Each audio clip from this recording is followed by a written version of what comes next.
জন প্ৰাক্তন মুখ্যমন্ত্ৰী ল'ৰা তিনিটা কথা কৈ দিলে হয় যে পাকিস্তানত মই গৈছিলো নে নাই সেইটোকে অকাই পকাই কিয় থাকে পাকিস্তানত যোৱা নিজৰ কথা সুধিলে তেওঁ পেহেলগামৰ কথা কয় সব মানুহবিলাকতো বুৰ্বক নহয় যোনে টিভি চাইটো বুজিয়ে পায় যে ই সিধা কথা ক'ব খোজা নাই সব 15 দিন পাকিস্তানত থাকি অহাটো হয় নে ইমান ধুনীয়াকৈ নামাজ পঢ়িব ক'ত শিকিলে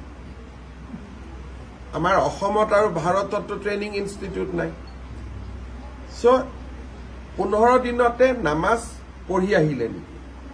আপোনাৰ পত্নীয়ে পাকিস্তানৰ এনজিঅ'ৰ পৰা দৰমহা লৈ ভাৰতত যদি কাম কৰে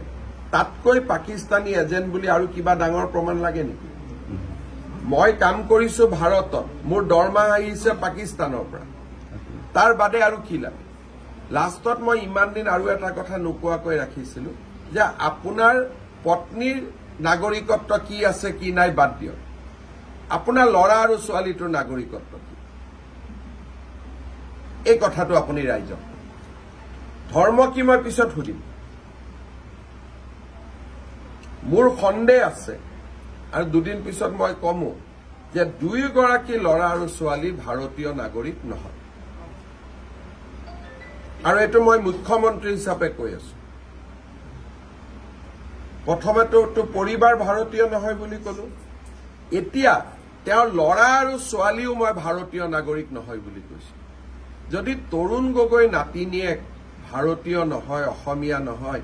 তাতকৈ দুখ আৰু লাজৰ কথা কি থাকিব পাৰে মই এই অভিযোগটো আজি কৰিছো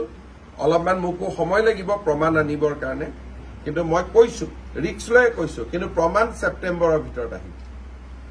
আৰু 10 সেপ্টেম্বৰত মই প্ৰমাণ সহকাৰে দিম